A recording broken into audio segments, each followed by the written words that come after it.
Welcome to Guided Spirit Conversations. I'm your host, Marla Goldberg. This podcast has been created with you in mind to acquaint you with some of the most incredible metaphysicians and spiritual leaders from around the globe who have helped others change their lives. In this interactive hour, you will be offered insights and techniques to help you make a difference in your life. Don't forget to subscribe to the show in your favorite listening platform. And here we go, on to the show.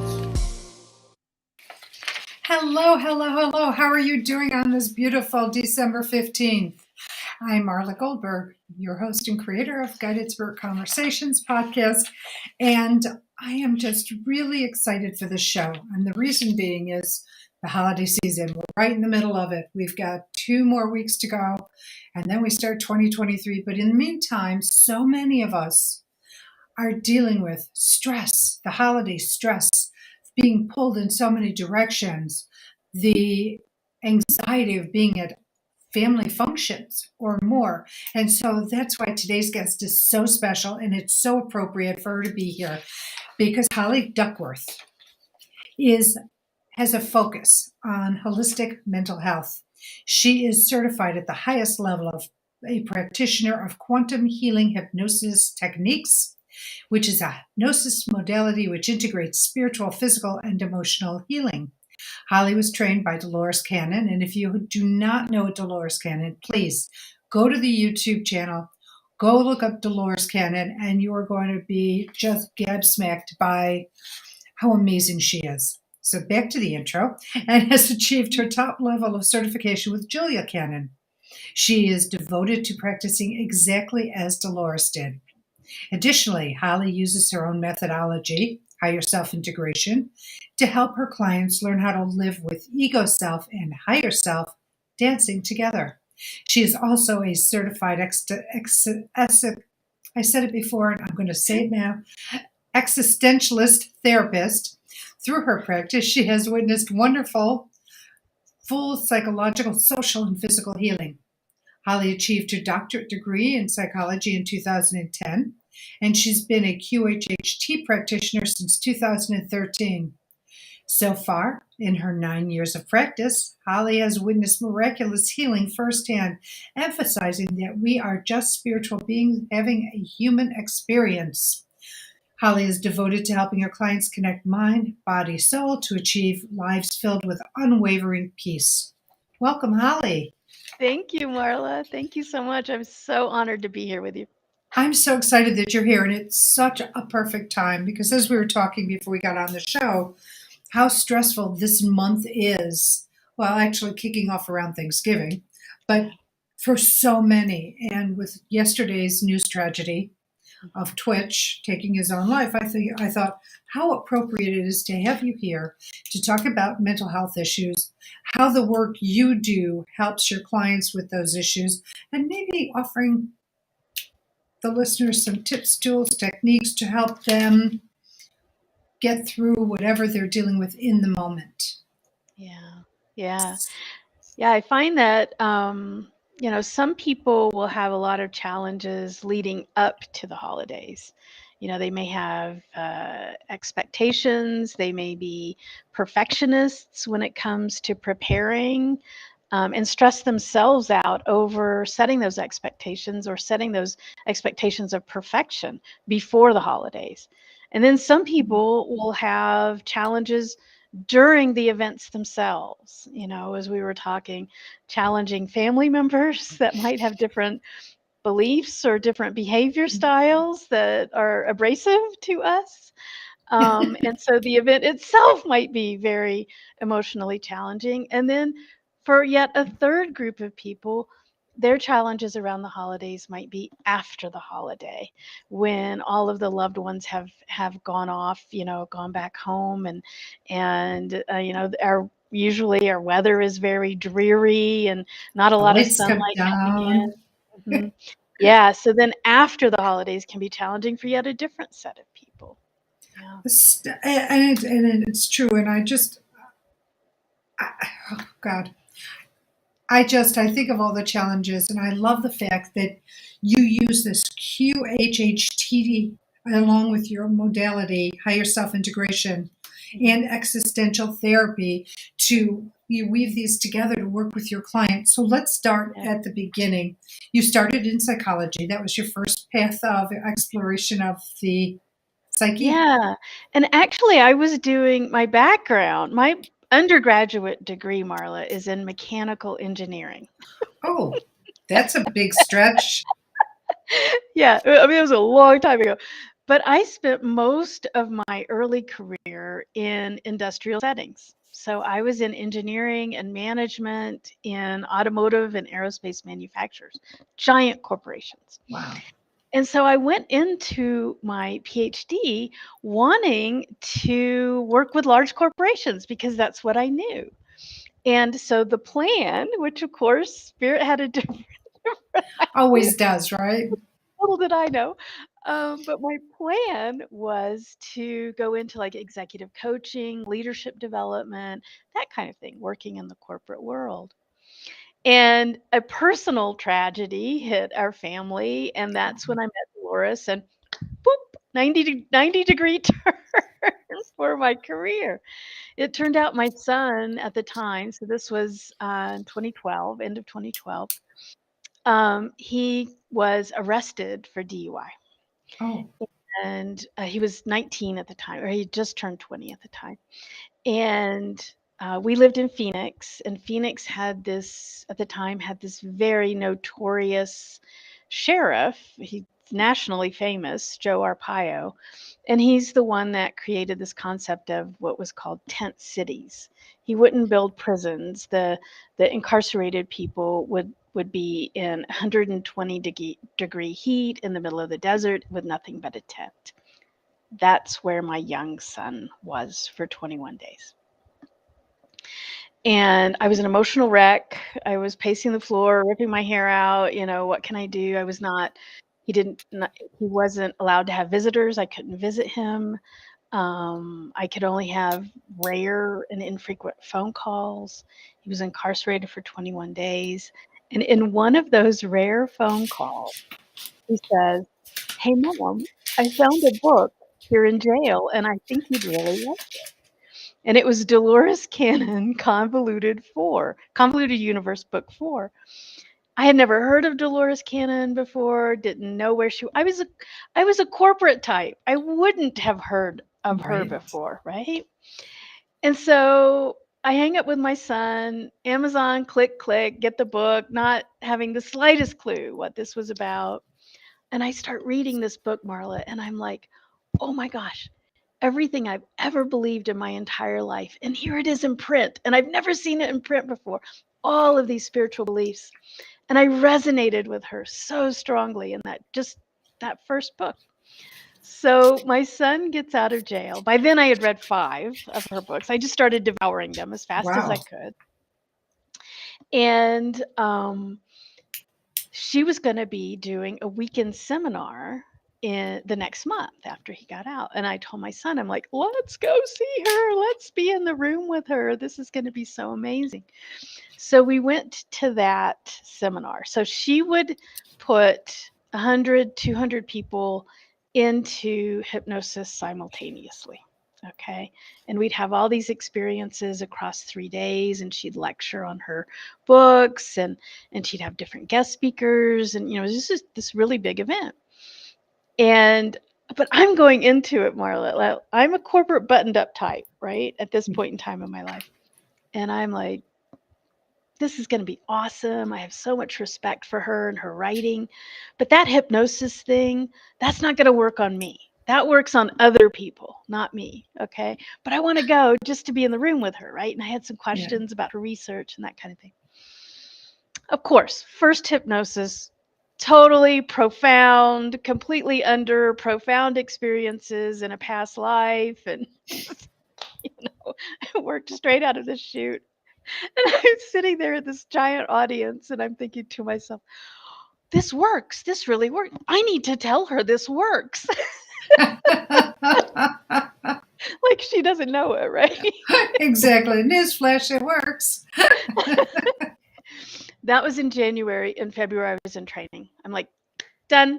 Know what I'm doing for the rest of my life. Got it. Thank you. I know what all that psychology stuff was actually about, but now I'm here and I haven't looked back. Wow. That's wonderful. How did your son, I'm just curious how he dealt with the weekend. Yeah. Oh, he had a very profound experience himself. He's gone on. He's a geochemist. He works for a large metals manufacturing company, living his best life now. And now, so 10 years later, we can look back and go, he says to me, he goes, he's 31 now. Mom, that's the only reason I went to jail is so that you could meet Dolores. And I'm like, I know. Thank you, honey. Thank you. But they had that plan, and I'm sure, Marla, that I had probably walked through bookstores and like Dolores books would have flown off the shelves in front of my feet, and I would have ignored it and walked You'd right have by. stepped right over. Right. And they had to like literally stop us in our tracks to get me to get on my path. And as you know now, that's how spirit works. So if spirit was gently tapping you, you weren't feeling the taps because you were so in your corporate head that you could not feel the taps or could not feel the messages. And I don't disagree with your son that you needed to get that huge spiritual kick. Exactly. And you both got that spiritual kick, but it was to catalyst your journey on this path. And their healing is so thorough and so profound that we both can sit around and laugh at it now and just look back and go, I have such gratitude for him to have had that experience for my benefit. Well, and the fact that he did this at 19 or 20 and went with you. Right. Oh, yeah. Oh, he was a huge Dolores fan instantaneously as well, as most people are. All you have to do is pick up one of her books, and it's just like, yeah. The loving energy that comes out of, and I haven't picked up her books, but I have watched her videos. Mm-hmm. The loving energy, the information that comes out is just, and is so profound. And the way she presents it is in just such an amazing way that it's digestible. The other thing that's so funny about Dolores, and I have so much gratitude that I got to be with her when she was still here. She transitioned in 2014, but she, in all appearances, on her YouTube videos and everything, is like kind of chubby grandma, pin curl bouffant, and like you're stereotypical chocolate chip cookie baking grandma. Right. And personality-wise, oh no, that is exactly not who she is. And as a teacher, oh my gosh, tough as nails. And even in conferences and lectures, I mean, she did not suffer fools at all. No, she did not pussyfoot around. She said what she said, and I'm sure if people were doing as some people do, it's like testing her. She didn't take too kindly to that. No, and she knew what she knew. She knew it. Yeah. Her knowledge base is just so vast and profound, and has helped so many. And her daughter Julia is following in her steps. Yeah. And actually, a 20th book of hers was just published. I think it's called Horns of the Goddess. I haven't even read it yet. I mean, like, literally within the last 2 weeks, it's hit the shelves. So she wrote 20 books through her lifetime, and all outcomes from her hypnosis work. And in the last, I would say, probably 8 or 10 years of her life, the majority of her work was focused on training other people like myself to continue her legacy with the hypnosis. And it's how honoring of you to do it exactly as she did it, because as we all know, many of us learn modalities and then we do, it's like a recipe, right? Not baking, but cooking. So this is how I always look at cooking. It's like you follow the recipe exactly as it is the first time for sure, maybe a second or third time depending, and then you start putting your own personality, your own touches into it. Yeah. But the fact that you're honoring it as it is just amazing. Yeah, so there are 3 levels of quantum healing hypnosis technique practitioners, QHHT practitioners. And the top level is level 3. That's the level I'm certified at. And there's about 30, 35 of us around the world that are certified at that level. And what that certification means is that we are certified to be practicing exactly as Dolores practiced. So all of our technique is scrutinized. I mean, it was by Dolores, now by Julia Cannon. Like every aspect, the intonation of her voice, of our voice, the setup of our offices, everything about our technique is scrutinized to make sure that it's exactly as Dolores did. So if any of your listeners go to QHHTofficial.com and look at level 3 practitioners, we're all over the world. We're in Japan, Australia, Spain, all over the United States. If you go to a level 3 practitioner, you are receiving a QHHT session exactly as if Dolores were giving it. Wow, that's powerful. It is truly powerful. So, who do you get your answers from in QHHT? Yeah, so Dolores? let's talk a little bit about a session. So you only ever have one session, okay? But that one session is 5 to 7 hours. Wow. So I spend all day with one client and I never see that client again. And they come into the session with all of the questions that they want to ask the higher self. Now, that's who we're talking to in hypnosis. Lots of different names that we can call this. Some people call it the soul, the oversoul, the super consciousness. I prefer the term higher self, true self, but basically it's the eternal aspect of you. And we talk to them like directly. I have a conversation with the higher self. So in that 5 to 7 hours, I spend a couple of hours with my client to make sure that I understand all of their questions and the context around the questions to prepare me to manage that conversation with the higher self, to get out of it what they want out of it. Is there a limit to the number of questions a Yeah. client can bring? Yeah, I mean, I've had people bring in 7 typed pages of questions. Wow. That's a little much, but we're in hypnosis for 2 to 2.5 hours. So that's and each question is really a conversation topic. And Okay. so we really only have about time for about 10 or 15 conversation topics in about 2.5 hours. Okay. So I spend a couple of hours making sure I understand all of that. Then we go into the hypnosis. And the hypnosis alone is 2 to 2.5 hours. And that's very different than clinical hypnosis. What's the difference? In a clinical hypnosis, you might only be in an altered state of consciousness for 20 or 30 minutes in a session. Okay. I'm not even warmed up in 20 minutes. So we have this grand luxury of time. And that's really the secret with QHHT. Because of this grand luxury of time that Dolores, invented for us here, clients go into really deep states of trance just because of the luxury of time. Nice. So during that hypnosis, the person visits what I like to call an other life, not a past life. And I say Okay. that because sometimes people go into the future, sometimes they go into simultaneous lives, sometimes they'll have a lifetime experience that's outside of time, as an Oh, energy being, for example. So past life is a little limiting to what that experience, what that journey can be like. It can be much bigger than a past life. So we go and visit that and we unpack all of that. And then we go into the client's questions. And that's where I'm having a direct conversation with the higher self. And then I'll bring them out. All of that's audio recorded. I'll debrief a little, if at all.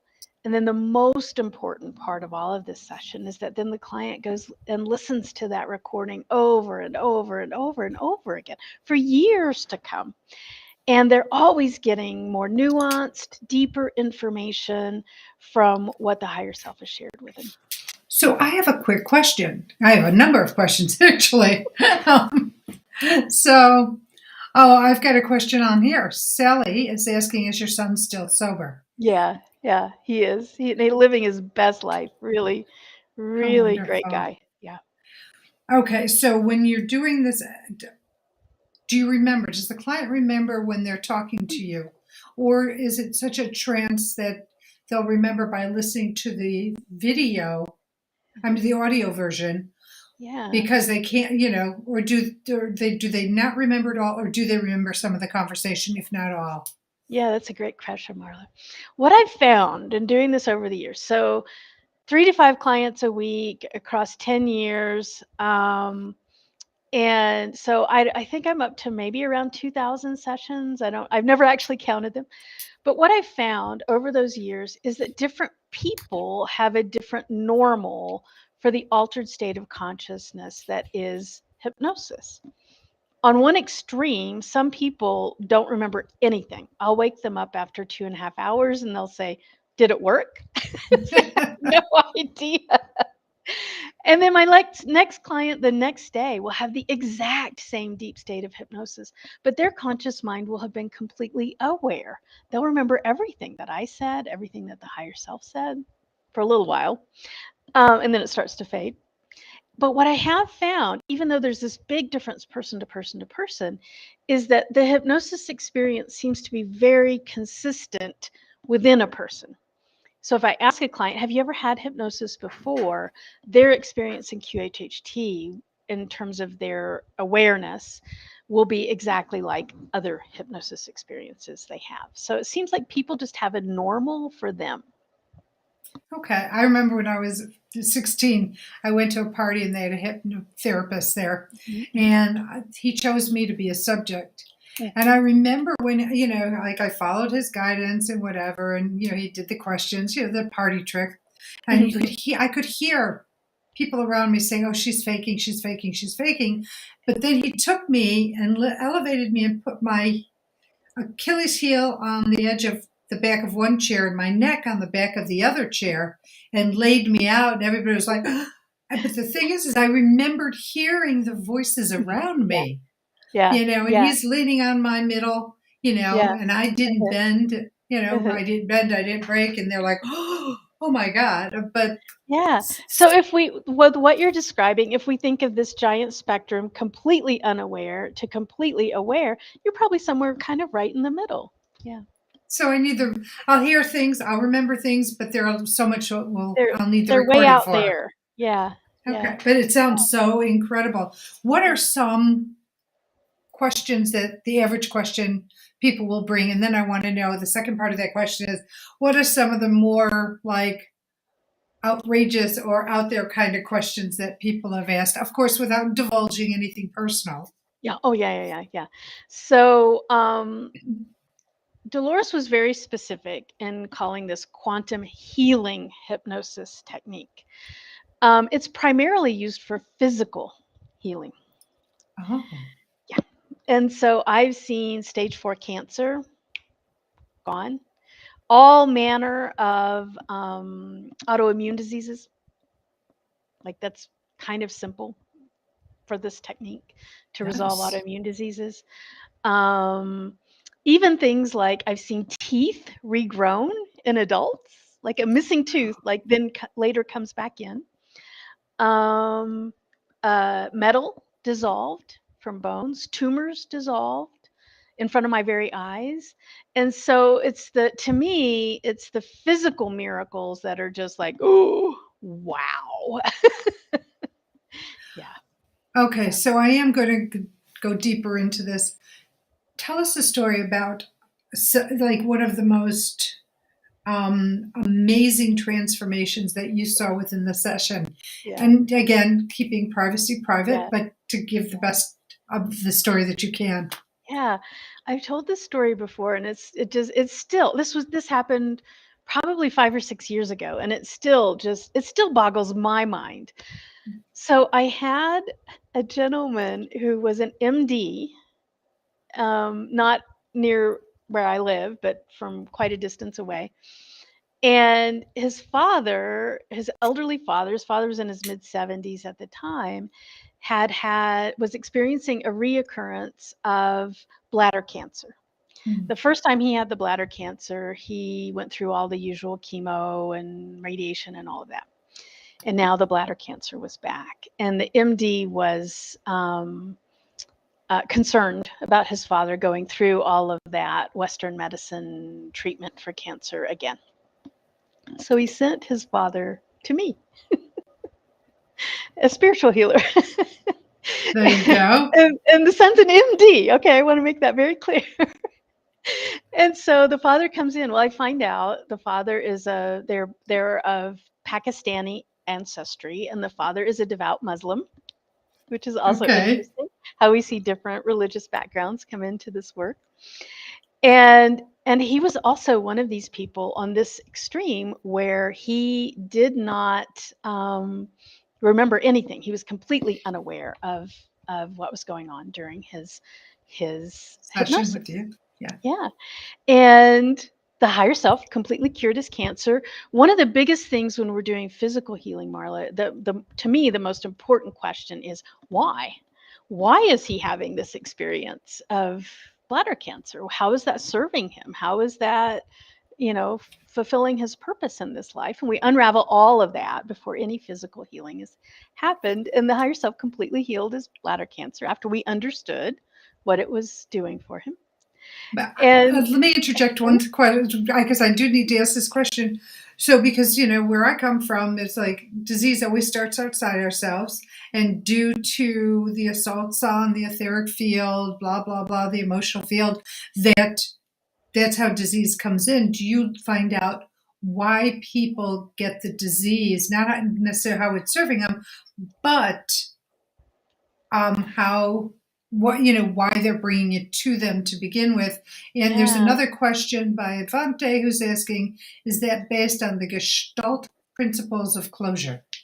It's a little more spiritual than Gestalt principles, a lot more spiritual than Gestalt principles. What I found almost always, very rarely, are diseases accidental, circumstantial. Our body creates that situation for an experience purposefully. Now, in some cases, I would say probably 50% of the time, it's serving some purpose in this lifetime, and we unravel that purpose. It could be also just like stored anger, stored energy, stored negative energy from experiences or trauma that are also in the life. So not processing our energy effectively can also lead to illness in the life. The other 50% of the time, though, the physical experience is actually from another life. It's a bleed over of energy from other times and other places. And so we can even unpack that in hypnosis. Is it appropriate for her to feel this energy from this other time and place? Maybe it is, maybe it isn't. And so if it isn't appropriate, then we just release that residual energy from this time and this place. The higher self can do that very easily. And then the person moves along without the energetic residual or the energetic bleed over from that other life. Wow. So Advante is asking, so psychosomatic, question mark. No, it's spiritual. It's not in the mind. It's not here. It's here. It's all outside in the energies. Yeah. Yeah. More than in the physical, I guess, other than it manifesting in the physical. It manifests in the physical, but from a higher self standpoint, now let me just reiterate, our higher self is the eternal part of us. It is not inside your body, okay? You're driving around in this body vehicle, and the higher self is getting to experience the form experience, but the higher self is way bigger than this vehicle. Yeah. Which, it is very much bigger than that. Yes. So how does I want to get back though to this gentleman though, okay? So he was completely unaware in his hypnosis. I wake him up, so he doesn't know he's been healed. He goes to the restroom, and I'm working on getting him his recording and muckety-muck on my computer, and he bursts back in the room, and he's screaming, "What happened? What happened?" And I'm like, "Oh." he had bladder cancer. So before the hypnosis, he couldn't urinate very well because of the cancer.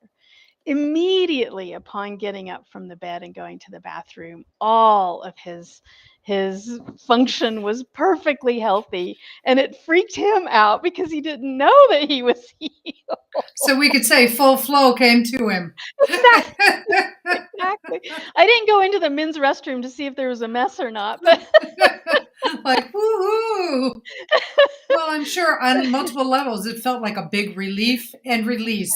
exactly. But So- instantaneously, he had the cancer was gone, completely gone. And ever since then, I've had a steady stream of clients from this MD for well, physical healing. I think that's great. So do people have to actually be in your physical presence? Yes. Or can you do Yes. this remotely? No. No. Has to be QHHT physical. is always done in person. And you right now are in Durango, Colorado, Yes. Yes. which is not an easy place to get to, is No, it? it isn't. It's Southwest Colorado. It is not Denver. It's a very teeny tiny corner on the southwest corner of Colorado. Did you fly into Denver or did you fly into New Mexico? All my clients fly in here. But what airport do they fly in? Oh, we have an airport in Durango. We have an Oh, international airport in Durango. Yeah, oh yeah, wow. I didn't think yeah, Durango was large enough to have an yeah, international yeah. airport. No, we're a tourist town, so they work very hard to drag the tourists in and out. Nice. Well, this is great. So let's talk about your book, your research for the book, and the 3 types of life lessons, which I'm going to assume is in your book. Yeah, yeah. So the book is called Finding Purpose. So that's the cover. Picture behind you, Beautiful, yes. beautiful artist. If you want to follow her on Instagram, she's Blue Starseed at Blue Starseed on Wow, I Instagram. love that. Is it BLU or BLUE? BLUE Starseed. And so it's the title is Finding Purpose, Surprising Wisdom from the Higher Self. And how it came about, Marla, is early in my QHHT career, I was fascinated with how common the questions were, right? And there were 3 that most people had on their list of questions. One is, what is my life purpose? What is my life lesson? And how do I communicate with the higher self, on a day-to-day basis? So that was curious that so many people had the same questions. But what was even more curious is that the answers were very similar from the higher self. The Oh, answers were the same. And so I started recognizing these answers. These people don't know each other from Adam, and yet the higher self is giving them the same kinds of answers about life lesson and life purpose and how to communicate. And so, what the book is, it's a compilation of over 400 QHHT sessions. And I did, because of my PhD dissertation and the kind of research that I was trained in, I did some very detailed qualitative analysis to find the thematic alignment for the answers to those questions. And I found across 430 some odd sessions, there were only 4 kinds of life purpose and only 3 kinds of life lesson. Not many. oh And so wow. then I thought, wow, well, if people knew this, they could maybe find their purpose or their lesson or how to communicate with the higher self before they came to their QHHT session. Wow. So what are the 4 life purposes? So the 4 life purposes is purpose as experience. So this is you've incarnated for a specific kind of experience. Now this could be like being a mother or being a father or having some sort of experience like that. The second kind is purpose as service. So in this kind of incarnation, you're kind of like the what do they call it? Supporting actor. You're the best supporting actor for someone else. And so your purpose is to be of service for someone else's purpose. The third kind is purpose as love. And that means that's not love as an emotion, that's love as an energy. So bringing God love, divine love into this place. So being in a state of love in this incarnation. And then the last and the most common kind of life purpose is to be, simply to be the only Marla that has ever been this Marla, to be the only Holly that has ever been this Holly. Wow, that's Yeah. great. And the 3 Yeah. lessons that The most of three, us are here for. yeah, the 3 lessons are to learn a way of being. Now, this is usually like a virtue, so it might be like learn a way of being as learning humility, or um, learning duty, or learning forgiveness, something like that. So learning a way of being, that can be a life lesson. Learning about the state of being, so how we resonate. So a life lesson of how your state of being is brought into this incarnation. So how you show up to what you do. Okay, so if we said, so learning a way of being might be learning forgiveness, learning a state of being might be learning how to live in the state of forgiveness. Okay, and then the last one is learning about love and truth. And again, it's that God love, that source love, not love as a romantic emotion, but love as an energy. And so learning how to manipulate that, how to bring that into being in three-dimensional Earth, as a very challenging place to bring that into. Yeah. It can be, absolutely. Yeah. Especially in light of all of our humanness, that we Mhm. have to learn to forgive so that we can go back to that place of love. Exactly. Exactly. And Because, that's why we came here. We came here for the challenge. We came here to learn hurt and pain so that we could learn to forgive. Because if we were in a place of without hurt or pain, and if we were in a place of perfect peace, which is where we are when we're not in form, how do we know forgiveness? We have to know hurt and pain in order to know forgiveness. well, and also hurt and pain show, so when the opposite happens, like happiness and joy, you can really embrace the happiness and joy because you know what it feels like when it's not happiness and joy. So when it Exactly. is happiness and joy, it's even more amplified. Would you agree to Exactly. that?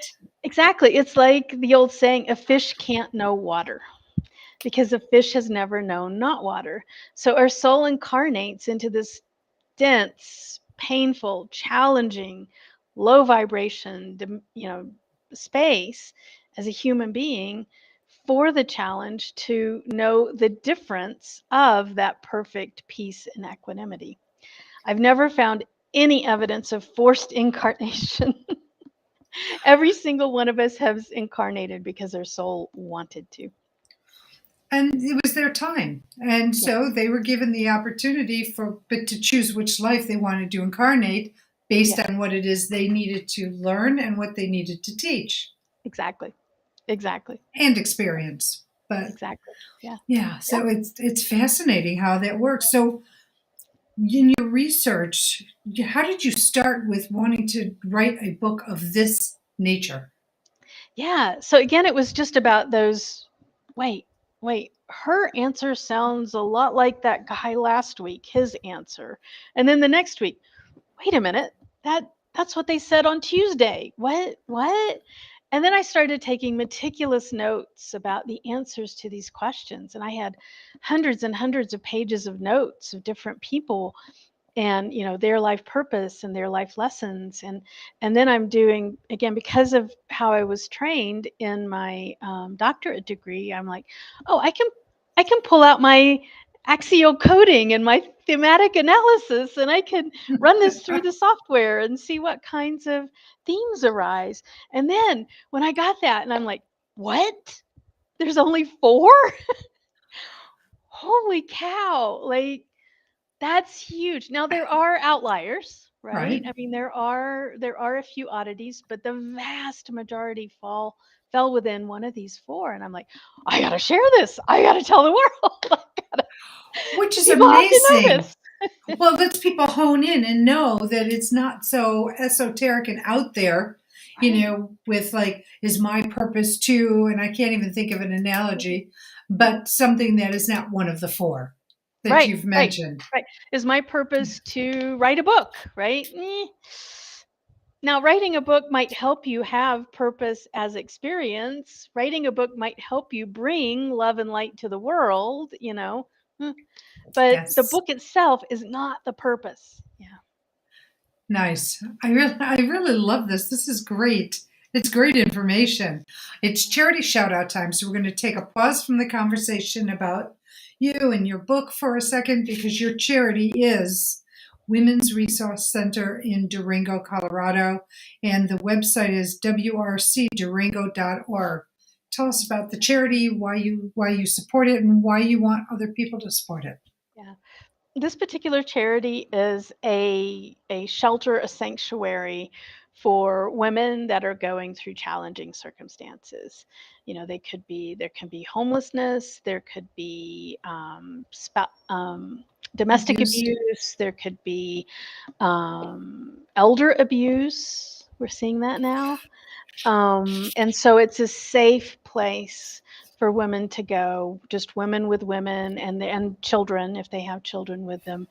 And they can live there, they can get back on their feet, they can find resources to help them find jobs, to help them find permanent places to live, mental health care that can help them get back on their feet. And in some cases, also working with law enforcement to help protect them physically as they continue to reside in the community.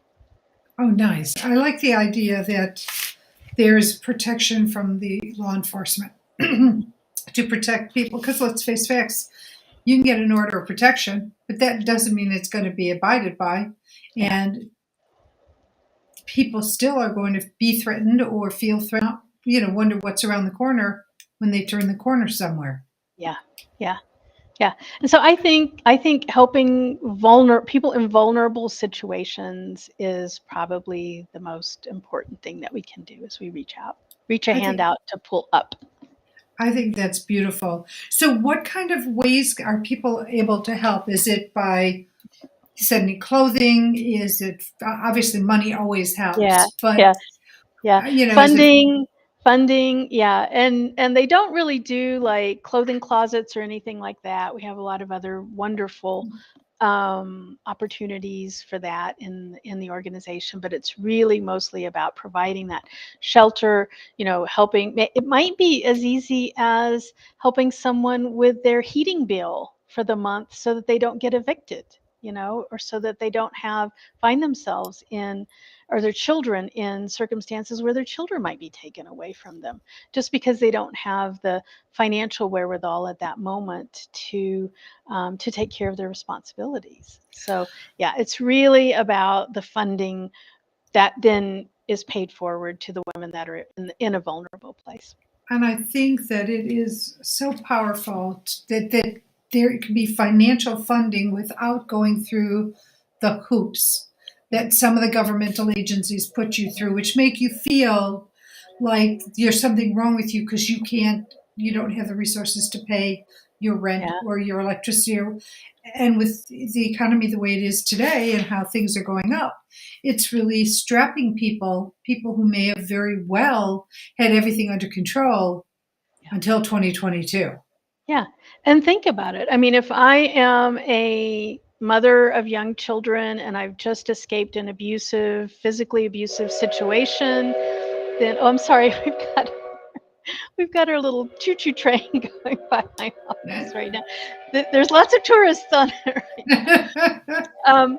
But think about it. So, I'm a single mom. I've just escaped this abusive situation, and I don't.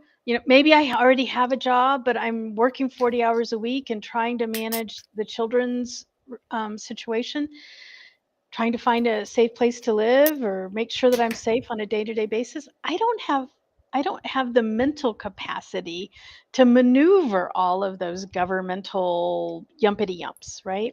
And so that's another thing that the Women's Resource Center provides is social workers that can then help the women get the governmental resources that they may not even have the ability or the capacity to maneuver without that charity's help. I think that's so powerful. And again, I think if you can not have to get into the red tape of the government, you will probably feel so much better about yourself, get what you need, and not be stressing over how you're going to take care of something. Yeah. So thank you so much for sharing that. So I want to go into a different focus. Because before we got on the show, I told you that, you know, as and with yesterday's news about Twitch and the shock that's rolling through the people who enjoyed him and what he did for so long about suicide and ways that you can suggest to people to reach out to get help, or maybe QHHT can be, or maybe your existential therapy could Yeah. be utilized to make those realize that whatever's going on is temporary. Yeah. Don't take a permanent action for a temporary situation. Yeah. So one of the things that in all of those kinds of therapies that I use, primarily though with higher self integration and the existential therapy, we need to understand different aspects of our psyche. And so I like, if we think about it very simply, we have on a day to day basis, we have access to our ego self, which is just the human animal, the human being that's operating in here, and the higher self, right? The eternal part of us that also we have access to, we can have access to on a day to day basis. The part of us that just um, doesn't reside inside this human animal. And if we think about what kind of language those two aspects of ourself uses, our ego self uses the language of fear. Think about it. Its whole purpose is to keep the animal alive, right? To keep you clothed and fed and housed and keep your physical body alive. And in consideration of that, fear is a fabulous language. Always surveying the environment for risks and danger, and then speaking back to the body in the form of different kinds of fear. And fear comes in many, many different disguises, right? Anger, jealousy, judgment, even things like boredom and impatience are just different forms of fear. And so, in the higher self, the language of the higher self, what I've found through my work is gratitude. And when we're speaking the language of gratitude, we're speaking the language of the higher self.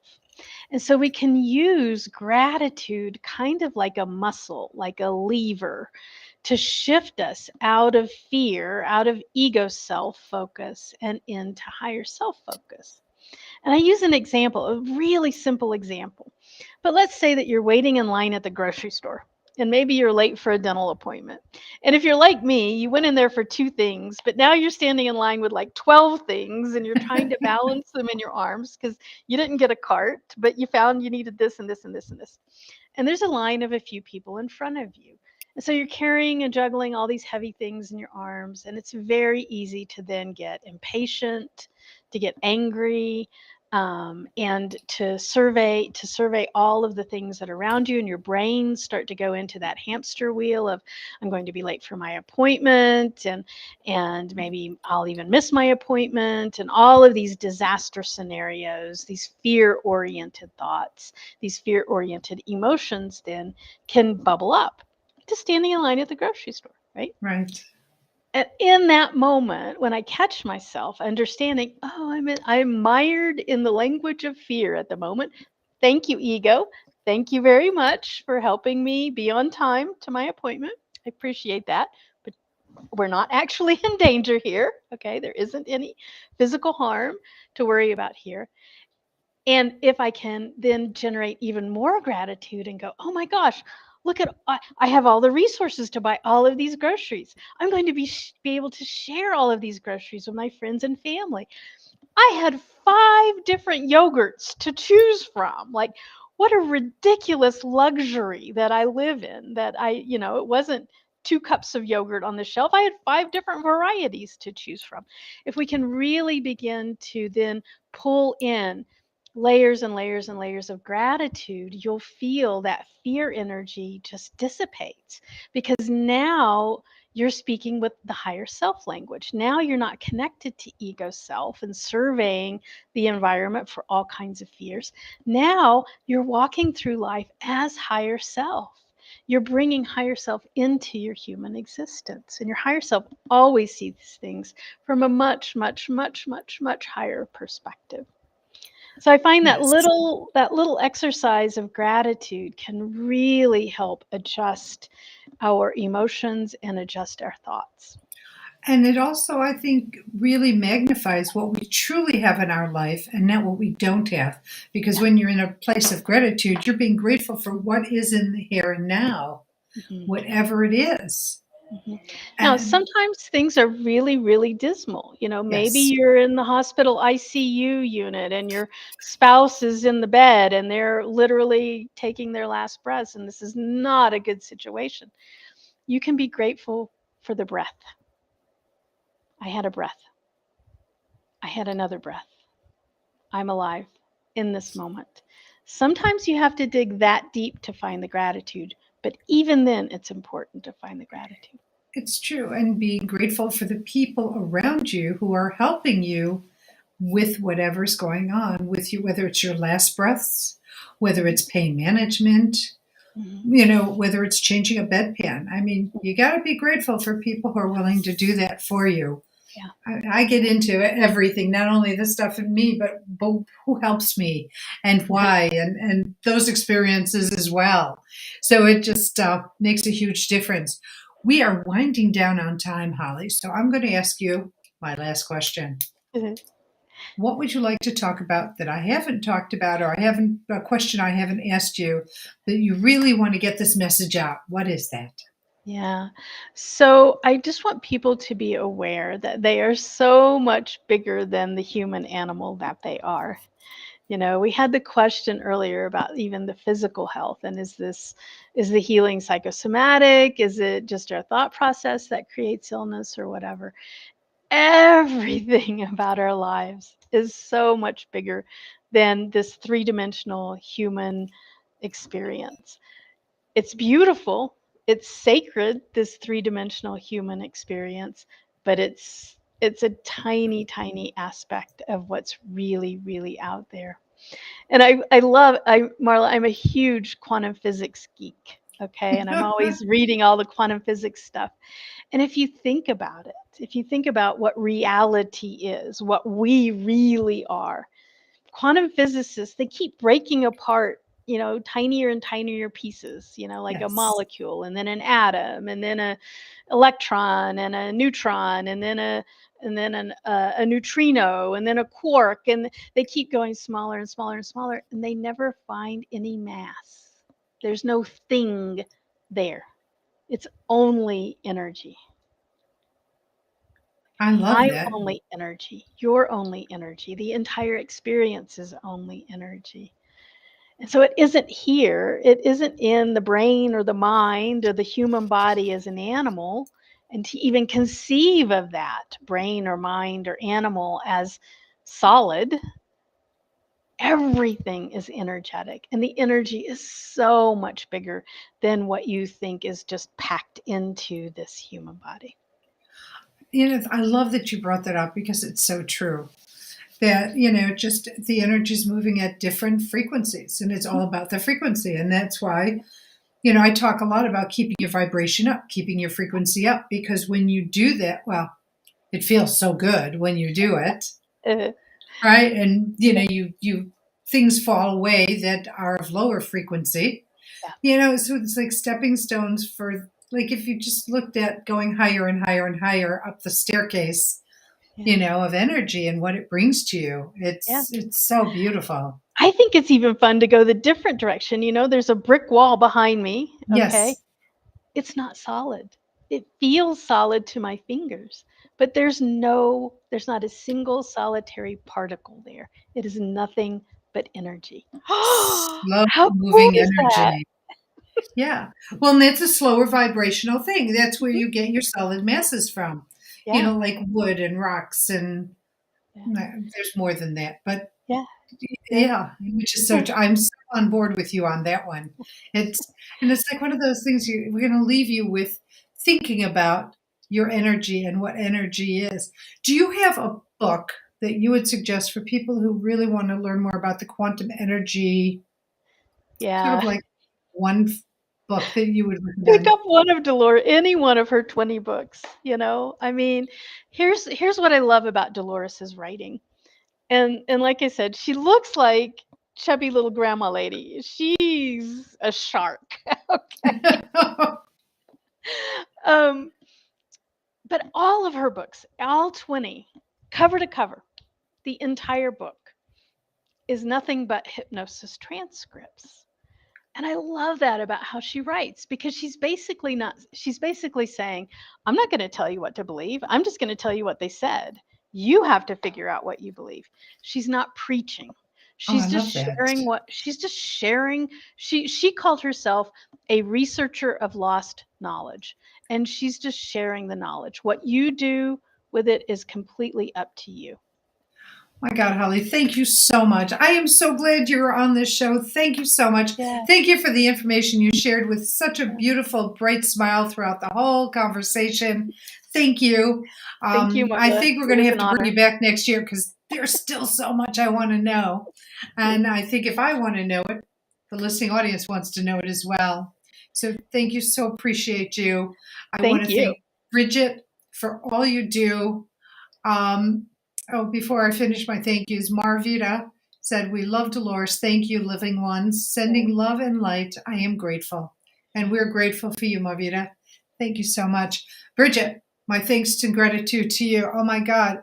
Every week I say this, and believe me, it's not said lightly. Thank you for all you do for me. Right hand, left hand, my tech genius. So happy to have you in my life, in my practice. Thank you. I want to thank you, the listening audience, for taking time out of your day and out of your life to be a part of the show, because I've created the show because I want to bring you some amazing people like Holly Duckworth over here, who's, by the way, information is in the blog, so you can find Holly and all her information and all her links on the blog. Okay, going back to my thank yous, but thanking you for taking the time out of your day, out of your life, because you have a lot of options out there, and I'm so glad you opted for Guided Spirit Conversations and myself and my guests. So thank you so much. Next week, I'm not sure who next week. Yes, I am. Millie America will be here next week as my guest, so please tune in. And I'll be doing some announcements about Millie in the upcoming week. Also, it's the holiday season. Please, my hope, my wish, my desire for you is that you can ease into it, enjoy it, go with the flow, and know that if something happens, you breathe through for 90 seconds and dilute or let go of the energies that are affecting you. Listen to the podcast again so you can hear Holly's suggestions as well as mine, which I've said before. Excuse yourself. If somebody's poking the bear, excuse yourself and come back and lay down your boundaries gently, politely, but definitively. Okay. I want to leave you by sending you love, blessings, and gratitude. Know how grateful I am that you're in my life. For not only are you my student, you are my teacher. I'm not just a teacher, I am a student. And so thank you. And before I let you go, I am going to say those 3 words that I love to say to you. If you've heard them before today, great. If not, let me be the first. I love you. You are loved, not just by family and friends, not just by me, but you have got hundreds, thousands, tens of thousands of beings on the other side of the veil who are waiting for you to ask for what it is you need so they can conspire on your behalf. So please ask them, do it out loud if you can, be specific, and then be open to how the information and guidance comes to you, because it may surprise you. All right. I will see you next week. And until then, holiday hugs and ear kisses. Take care.